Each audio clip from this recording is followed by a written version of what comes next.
प्रिय विद्यार्थियों, Sarvodaya public school online class में आपका स्वागत है।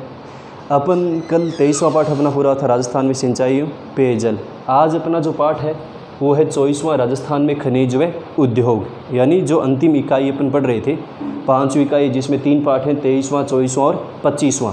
तो उसमें ये अगला पाठ है अपना राजस्थान में खनिज व उद्योग। देखिए, अपन खनिजों के बारे में पहले संसाधनों का जो वर्गीकरण किया था उसमें भारत भूगोल में मैंने पढ़ा था कि खनिज किसे कहते हैं, कि प्रकृति में खनन के द्वारा जो पदार्थ निकाले जाते हैं भूमि से, भूगर्भ से जो खनन क्रियाओं द्वारा निकाले जाते हैं वो सब क्या कहलाते हैं? खनिज कहलाते हैं। जैसे लोहा है, तांबा है, अबरक है, सीसा जस्ता है, चूना पत्थर है, डोलोमाइट है, ये बहुत सारे के प्रकृति में अनेक प्रकार के खनिज प्राप्त किए जाते हैं। तो यहाँ अपन सिर्फ राजस्थान के बारे में पढ़ेंगे क्योंकि अपनी यूनिट है जो लास्ट वो क्या है, राजस्थान के बारे में ही विशेषता है। जैसे पहले अपने राजस्थान में सिंचाई और पेयजल पढ़ा, इसके बाद अपन राजस्थान में खनिज और उद्योग, और अगला राजस्थान में जनसंख्या और जनजातियों के बारे में पढ़ेंगे। तो देखिए, राजस्थान में खनिजों का वितरण कैसे है उनके बारे में अपन पूरा पढ़ेंगे। राजस्थान की स्थिति खनिजों के संदर्भ में भारत में कैसी है उसके बारे में पढ़ेंगे। कौन कौन से खनिज यहाँ पाए जाते हैं, राजस्थान में खनिजों का वितरण अपन पढ़ेंगे।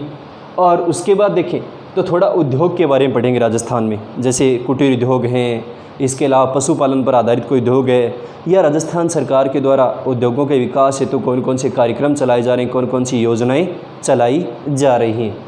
तो अपन पाठ शुरू करते हैं। उससे सबसे पहले अपन पढ़ते हैं खनिज किसे कहते हैं। जैसे अपन ने पहले भी पढ़ा था कि खनिज क्या होते हैं, तो अपन ने पढ़ा है कि खनिज क्या होते हैं कि पृथ्वी के भूगर्भ में देखें तो ऐसे सारे पदार्थ हैं जिनको अपन खनन क्रिया के द्वारा क्या करते हैं, प्राप्त करते हैं, वो क्या कहलाते हैं? खनिज या मिनरल्स कहलाते हैं।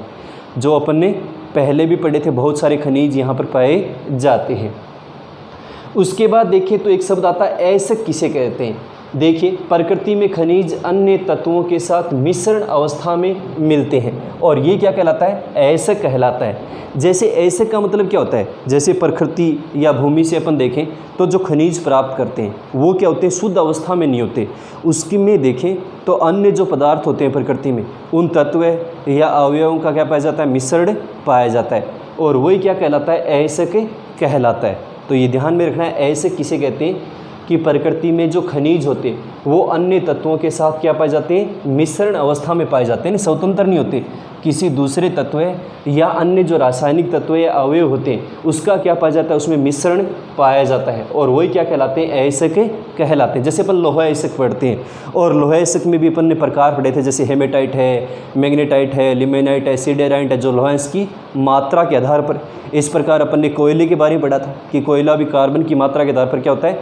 4 प्रकार, जैसे एंथ्रेसाइट, बिटुमिन, लिग्नाइट और पीट। तो कोई भी जो खनिज देखें वो क्या होता है? शुद्ध अवस्था में नहीं होता है। उस खनिज में देखें तो अन्य तत्व या जो अवयव होते हैं उसका क्या पाया जाता है? मिश्रण पाया जाता है, और वही क्या कहलाता है? अयस्क कहलाता है। तो ये परिभाषा देखनी है।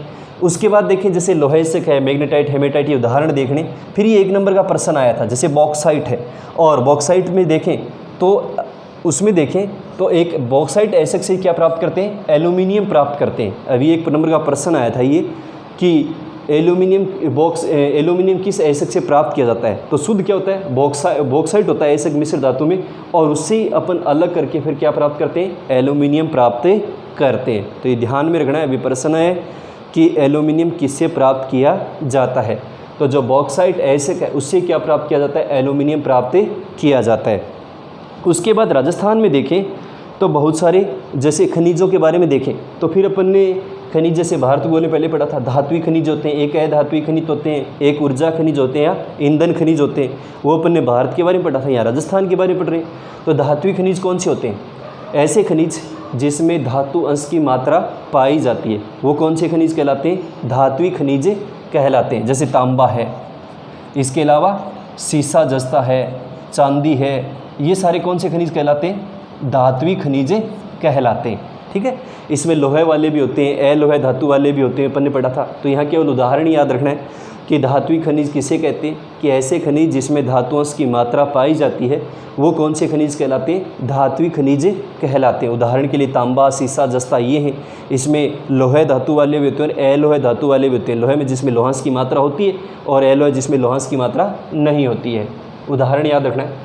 उसके बाद देखिए अधात्विक खनिज, ये वैसे पढ़ चुके अपन, 16वां पाठ था अपना संसाधनों के वर्गीकरण में जो खनिज वाला।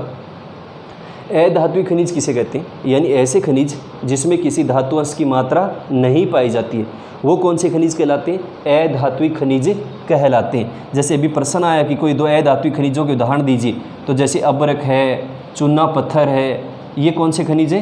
अधात्विक खनिज कहलाते हैं। तो दो उदाहरण याद रखने, प्रश्न आ सकता है 1 नंबर का, जैसे धात्विक खनिज के 2 उदाहरण दीजिए या अधात्विक खनिज के कोई 2 उदाहरण दीजिए। तो अधात्विक खनिज हो गए ऐसे खनिज जिसमें किसी धातु अंश की मात्रा नहीं पाई जाती है, जैसे अबरक और चूना पत्थर है, वो कौन से खनिज कहलाते हैं? अधात्विक खनिज कहलाते हैं। उसके बाद देखिए तीसरा है ऊर्जा खनिज। देखिए ऊर्जा खनिज, या इनको अपन ईंधन खनिज भी कहते हैं, यानी ऐसे खनिज जिससे ऊर्जा की क्या होती है? प्राप्ति होती है। जैसे उदाहरण के लिए देखें तो अपने जैसे कोयला है, पेट्रोलियम है, ये कौन से खनिज कहलाते हैं? ईंधन खनिज, या इनको क्या कहते हैं? ऊर्जा खनिज कहते हैं, यानी ऊर्जा की प्राप्ति इनसे होती है। तो ये है अपने खनिजों का वर्गीकरण। तो इसमें उदाहरण देखने, या तो धात्विक खनिज किसे कहते हैं, कोई 2 उदाहरण पूछ सकता है 1 नंबर का प्रश्न। बड़ा प्रश्न इस पाठ से नहीं आएगा, छोटा प्रश्न आएगा तो 2 नंबर का या 1 नंबर का। तो धात्विक खनिज वो हो गए ऐसे खनिज जिसमें किसी धातु अंश की मात्रा पाई जाती है, जैसे तांबा है, सीसा, जस्ता, 2 उदाहरण याद रखना बस। दूसरे अधात्विक खनिज, ऐसे खनिज जिसमें धातु अंश की मात्रा नहीं पाई जाती है, वो अधात्विक खनिज कहलाते हैं, जैसे अबरक, चूना पत्थर ये हैं। और तीसरे ऊर्जा खनिज, यानी ऐसे खनिज जिससे ऊर्जा की क्या होती है? प्राप्ति होती है, ऊर्जा के स्रोत के रूप में काम में लिए जाते हैं, ईंधन के रूप में भी, जलाने के रूप में, जैसे कोयला है, पेट्रोलियम है, प्राकृतिक गैस है, वो कौन से खनिज कहलाते हैं? ऊर्जा खनिज कहलाते हैं। उसके बाद देखें तो राजस्थान के बारे में अपन पढ़ रहे हैं यहाँ पर। तो यहाँ पर एक शब्द प्रश्न आता है कि राजस्थान को खनिजों का अजायब घर क्यों कहा जाता है? देखिए, यानी राजस्थान को खनिजों का अजायब घर क्यों कहते हैं? बहुत अच्छा प्रश्न आता है 2 नंबर का कि राजस्थान को खनिजों का अजायब घर क्यों कहा जाता है। देखिए राजस्थान को खनिजों का अजायब घर क्यों कहते हैं, एक बार देखना यहाँ पर, या क्योंकि कई बार ये प्रश्न आता है 2 नंबर का कि राजस्थान को खनिजों का अजायब घर क्यों कहा जाता है। तो राजस्थान में देखें खनिज भंडारों की जो स्थिति है वो भारत में क्या राजस्थान की स्थिति अच्छी है। यानी राजस्थान में देखें तो कुल कितने प्रकार के खनिज मिले? 67 प्रकार के खनिज प्राप्त होते हैं, और जिसमें से देखें तो 44 प्रधान खनिज हैं और 23 देखें तो कैसे हैं? गौण खनिज हैं। यानी 44 तो प्रधान हो गए और 23 क्या हैं? गौण खनिज हैं, यानी जिनका कोई ज़्यादा महत्व नहीं। गौण का मतलब प्राप्त होते हैं राजस्थान में, लेकिन जिनका कोई ज़्यादा व्यावसायिक महत्व नहीं होता है या ज़्यादा जिनका उपयोग में नहीं लिया जाता है उद्योगों वगैरह में, वो कौन से खनिज कहलाते हैं? गौण खनिज कहलाते हैं। उसके बाद देखें तो भारत में देखें तो राजस्थान का योगदान कितना है जो खनिजों से प्राप्त होता है, उसमें देखें तो राजस्थान का योगदान कितना है? 22% है। और राजस्थान में देखें तो खनिज भंडारों की दृष्टि से देखें तो झारखंड के बाद राजस्थान का स्थान कौन सा है? दूसरा स्थान है। और भंडारण में देखें, वो उत्पादन में देखें तो मध्य प्रदेश और झारखंड के बाद राजस्थान का स्थान आता है तीसरा। इसलिए राजस्थान को खनिजों का क्या कहा जाता है? अजायब घर कहा जाता है। अजायब घर का मतलब बहुत अधिक मात्रा में राजस्थान में क्या पाए जाते हैं? खनिज प्राप्त किए जाते हैं। तो ये छोटा प्रश्न आता है कई बार कि राजस्थान को खनिजों का अजायब घर क्यों कहते हैं, तो ये नोट्स के रूप में मिलेगा, आप देखना, लिखा हुआ भी है कि राजस्थान में देखें तो खनिज भंडारों की दृष्टि से संपन्न स्थिति है राज्य की, और कुल देखें तो 67 प्रकार की खनिजें, जिसमें 44 प्रधान खनिजें और 23 क्या हैं? गौण खनिजें, यानी ऐसे खनिज जिनका ज़्यादा कोई महत्व है लेकिन गौण का तो व्यवसाय या उद्योगों में ज़्यादा उपयोग नहीं होता है। और राजस्थान का योगदान देखें तो कितना है? खनिज भंडारों की स्थिति से भारत में 22% योगदान रखता है राजस्थान। और भंडारण में देखें तो झारखंड के बाद राजस्थान का स्थान क्या है? दूसरा स्थान है। और उत्पादन में देखें तो झारखंड और मध्य प्रदेश, इसके बाद देखें तो राजस्थान का स्थान कौन सा आता है? तीसरा स्थान आता है। तो इसलिए राजस्थान को खनिजों का अजायब घर कहा जाता है। उसके बाद देखें तो है राजस्थान में खनिजों का वितरण, यानी बहुत सारे खनिज राजस्थान में प्राप्त होते हैं, जैसे सीसा जस्ता है, चूना पत्थर है, संगमरमर है, डोलोमाइट है, टंगस्टन है। तो इस प्रकार के अनेक मात्रा में राजस्थान में क्या प्राप्त किए जाते हैं? खनिज प्राप्त किए जाते हैं। तो इसके बाद अपन पढ़ेंगे राजस्थान में खनिजों का वितरण। देखिए राजस्थान में जो खनिजों का वितरण है, इसमें देखें ना तो प्रश्न, बड़ा प्रश्न तो नहीं आता कि राजस्थान में आप खनिजों का वितरण क्या कीजिए? समझाइए। केवल ध्यान में रखना है कि राजस्थान में खनिज जो मुख्य हैं वो कहाँ पाए जाते हैं, या फिर राजस्थान में देखें तो खनिजों में देखें तो जो राजस्थान की स्थिति है उसमें कुछ अपन खनिजों का यहाँ वर्गीकरण पढ़ेंगे। जैसे पहले पढ़ते हैं अपन धात्विक खनिज, और धात्विक खनिज में देखें तो अपना पहला है तांबा। अब देखिए प्रश्न इस तरह से नहीं आएगा कि राजस्थान में आप खनिजों का वितरण समझाइए या राजस्थान में खनिजों के वितरण को आप स्पष्ट कीजिए। छोटा प्रश्न आएगा कि राजस्थान में जैसे तांबा उत्पादक क्षेत्र इसने पूछ लिए कि राजस्थान में संक्षेप में तांबा उत्पादक क्षेत्रों पर क्या लिखिए, टिप्पणी लिखिए, या राजस्थान में तांबे के भंडार कहाँ कहाँ मिले हैं। तो देखें तो राजस्थान में देखें ना तो एलोहे धातु में तांबे का उपयोग क्या होता है, बहुत ही महत्वपूर्ण होता है। नहीं, लोहे और एलोहे जो धातु में पढ़े थे अपन खनिज में, उसमें एलोहे में क्या आता है, तांबा आता है। और तांबा देखें तो मुख्यतः प्राचीन काल से राजस्थान में निकाला जाता है। और आगन्य और जो कायंत्रित, अपन ने आगन्य जैसे पढ़ा था ना 11वीं, प्राथमिक चट्टानें हैं, और कायंत्रित जिनका स्वरूप प्राप्ति वो बदल गया था किसी ताप दाब या रासायनिक क्रियाओं के द्वारा, तो उन चट्टानों में क्या होता है, राजस्थान में तांबा निकाला जाता है। वो उन चट्टानों में क्या होता है, तांबा प्राप्त किया जाता है। उसके बाद देखिए तो राजस्थान में तांबे के उत्पादन को शुद्ध करने के लिए एक प्लांट लगाया गया है जहाँ से तांबा निकलता है उसको शुद्ध करने के लिए। और वो प्लांट देखें तो राजस्थान में लगाया गया, खेतड़ी झुंझुनू में लगाया गया, हिंदुस्तान कॉपर लिमिटेड। तो कई बार 1 नंबर का प्रश्न आता है कि हिंदुस्तान कॉपर लिमिटेड का कारखाना कहाँ लगाया गया है, तो ये लगाया गया खेतड़ी झुंझुनू में लगाया गया। यानी तांबे को शुद्ध करने का जो कार्य किया जाता है वो यहाँ पर किया जाता है खेतड़ी झुंझुनू में। यहाँ एक कारखाना हिंदुस्तान कॉपर लिमिटेड जो भारत सरकार का उपक्रम है। और देखें तो ये 1976 में क्या किया गया था, यहाँ स्थापित किया गया था। तो यहाँ पर ये कारखाना लगाया गया 1976 में, हिंदुस्तान कॉपर लिमिटेड, ये ध्यान में रखना है। उसके बाद देखिए तो राजस्थान में तांबे के भंडार कहाँ कहाँ मिले, जो महत्वपूर्ण स्थान है वो देखने। जैसे एक तो नीम का थाना है सीकर में, यहाँ तांबे के क्या मिले, नीम का थाना सीकर में है, जयपुर में नहीं, किताब में जयपुर में दे रखा है, सीकर कर लेना। इसके अलावा देखें तो खेतड़ी झुंझुनू है, इस यहाँ पर तांबे के क्या मिले, भंडार मिले हैं। और इसके अलावा देखें तो खोदरीबा अलवर में, ये तो क्या है, मुख्य जगह है जहाँ राजस्थान में क्या मिले, तांबे के बहुत ज़्यादा भंडार मिले। तो यहाँ थोड़ा संक्षेप में देखना है राजस्थान में तांबे के मुख्य जो भंडार हैं वो कहाँ कहाँ मिले। तो एक नीम का थाना सीकर है, एक खेतड़ी झुंझुनू में, और एक खोदरीबा अलवर में है। इसके अलावा देखें जैसे देबारी है उदयपुर में, रेलमंगरा है उदयपुर में, सलम्बुर है उदयपुर में, और कुछ मात्रा में देखें तो अपने चूरू में विद्यासर है, वहाँ भी क्या मिले, तांबे के भंडार प्राप्त होते हैं। तो यहाँ मुख्य ये स्थान है वही देखने। प्रश्न छोटा आएगा, या तो तांबे उत्पादक क्षेत्रों में क्या लिखिए, टिप्पणी लिखिए, या फिर हिंदुस्तान कॉपर लिमिटेड का कारखाना कहाँ लगा हुआ है, तो ये खेतड़ी झुंझुनू में लगा हुआ है। और ये 3 स्थान मुख्य ध्यान में रखने, तो नीम का थाना सीकर है, एक खेतड़ी झुंझुनू और एक खोदरीबा अलवर। इसके अलावा जैसे रेलमंगरा है, सलम्बुर है उदयपुर में, विद्यासर चूरू है, यहाँ भी थोड़ी बहुत मात्रा में क्या निकलता है, तांबा प्राप्त किया जाता है। उसके बाद देखिए 1 नंबर का प्रश्न और लिखा है, यानी सीकर में एक जगह बन्नों वालों की कोई ढाणी, और यहाँ भी देखें ना तो बहुत ज़्यादा क्या मिले, तांबे के भंडार मिले। यानी बाद में यहाँ पर खनन कार्य किया गया, क्योंकि जो खनिज वगैरह होते हैं उनका जो खनन कार्य होता है वो भूवैज्ञानिक सर्वेक्षण वगैरह होते रहते हैं। कई स्थान पर जैसे सरकार को ऐसा लगे कि यहाँ पर खनिज होते हैं तो भूवैज्ञानिक सर्वेक्षण के द्वारा उनको प्राप्त करने का प्रयास किया जाता है, और नए ऐसे क्षेत्रों का पता लगाया जाता है जहाँ क्या मिल सकते हैं, खनिज प्राप्त किए जा सकते हैं। तो ये एक जगह सीकर में जहाँ क्या मिले, तांबे के भंडार मिले। तो यहाँ छोटा प्रश्न कई बार आता है 1 नंबर का, जैसे लाइन में दे दिया उसने कि बन्नों वालों की ढाणी क्यों प्रसिद्ध है, या बन्नों वालों की ढाणी में कौन से खनिज मिले।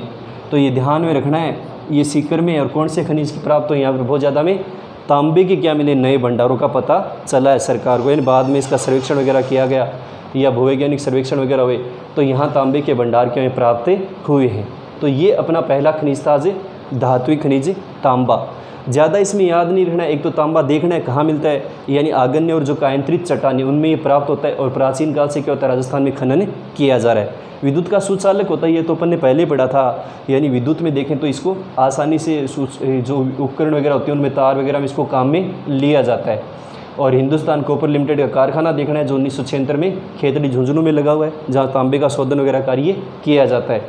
और फिर 3 ये क्षेत्र मुख्य देखने जहाँ पर राजस्थान में तांबे के भंडार मिले, एक नीम का थाना सीकर है, एक खेतड़ी सिंगाणा झुंझुनू में, और एक खोदरीबा अलवर में। इसके अलावा रेलमंगरा जैसे विद्यासर है, वो चूरू में यहाँ पर भी क्या मिले, कुछ भंडार मिले। और अंतिम ये लाइन ध्यान रखनी है, 1 नंबर का बहुत अच्छा प्रश्न आता है कि बन्नोवालों की ढाणी क्यों प्रसिद्ध है, या बन्नोवालों की ढाणी में किस खनिज के भंडार प्राप्त हुए हैं राजस्थान में। तो देखना है तांबे के क्या मिले, भंडार मिले हैं। उसके बाद देखिए सीसा जस्ता अपना जो दूसरा धातुई खनिज है, यानी सभी खनिजों का वर्णन करना नहीं है, किसी खनिज पर टिप्पणी लिखनी या बीच में से 1 नंबर का प्रश्न आ सकता है। अब दूसरा अपना धातुई खनिज देखिए सीसा जस्ता है, और ये सीसा जस्ता देखें ये भी एक धातुई खनिज है, और राजस्थान में इसकी स्थिति देखें तो ये मिश्रित गैलेना के रूप में क्या होता है, प्राप्त होता है। और सीसा जस्ता देखें तो ये भी आर्कियन प्रोटेन काल की जो प्राचीन चट्टानें थी उसमें क्या हुआ है, प्राप्त हुआ है। और राजस्थान का देखें तो सीसा जस्ते में क्या है, एकाधिकार है, 90% देखें तो राजस्थान में क्या होता है, सीसा जस्ता प्राप्त किया जाता है। और सीसा जस्ते में देखें तो राजस्थान में मुख्य जैसे खान ध्यान में रखनी, एक तो जावर उदयपुर में, जैसे यहाँ पर ये देखने मुख्य क्षेत्र याद रखने बस। इसके अलावा देखें तो देवारी उदयपुर में है जैसे, इसके अलावा देखें तो रामपुर अगुचा है जैसे भीलवाड़ा में, यानी ये मुख्य स्थान है। या फिर चौथ का बरवाड़ा है सवाई माधोपुर में। ये स्थान देखें तो यहाँ पर क्या मिले, इसके सीसे जस्ते के भंडार मिले। यानी कई बार ये प्रश्न आता है कि राजस्थान में सीसे जस्ते के मुख्य क्षेत्र कौन से हैं, तो ये क्षेत्र देखने जावर उदयपुर, देवारी उदयपुर, रामपुर अगुचा भीलवाड़ा और चौथ का बरवाड़ा कहाँ पर है, सवाई माधोपुर में। तो यहाँ पर क्या मिले, सीसे जस्ते के भंडार प्राप्त हुए हैं। बाकी इसमें कोई बड़ा प्रश्न याद नहीं रखना है, केवल ये छोटे प्रश्न देखने सीसे जस्ते के राजस्थान में भंडार या निक्षेप कहाँ कहाँ पाए जाते हैं। और राजस्थान में देखें तो लगभग क्या निकलता है, सीसे जस्ते का 90% उत्खनन किया जाता है। और मिश्रित प्राचीन काल में देखें, गेलेने का मतलब एक शब्द है गेलेना, गेलेने का मतलब ये होता है कि मिश्रित ऐसे के रूप में क्या है, ये राजस्थान में प्राप्त हुआ है सीसा जस्ता, यानी एक धातु नहीं है बल्कि क्या मिश्रित अवस्था में धातु प्राप्त की जाती है। तो जावर उदयपुर, देवारी उदयपुर, रामपुर अगुचा भीलवाड़ा और चौथ का बरवाड़ा सवाई माधोपुर में क्या मिले, इसके भंडार मिले। कई बार छोटा प्रश्न दे देता है, जैसे चौथ का बरवाड़ा क्यों प्रसिद्ध है, यहाँ कौन सा खनिज निकाला जाता है, तो ये ध्यान में रखना है, सीसा जस्ता निकाला जाता है, बड़ा प्रश्न नहीं आएगा। इसके अलावा एक स्थान और देखना, आगे चंदेरिया लिखा है कि चंदेरिया क्यों प्रसिद्ध है, यानी ये छोटा प्रश्न देखना है। यानी यहाँ देखें तो चंदेरिया चित्तौड़गढ़ में है ये, और हिंदुस्तान जिंक लिमिटेड का कारखाना यहाँ 2005 में ब्रिटेन के सहयोग से स्थापित किया गया है, यानी जो जस्ता वगैरह है उसको गलाने का एक संयंत्र लगाया गया। तो ये छोटे प्रश्न के रूप में ध्यान में रखना है कि चंदेरिया क्यों प्रसिद्ध है, कि 2005 में देखें तो चित्तौड़गढ़ में ब्रिटेन के सहयोग से हिंदुस्तान जिंक लिमिटेड का कारखाना स्थापित किया गया है। तो इतना ही आज के लिए, इतने याद रखने हैं।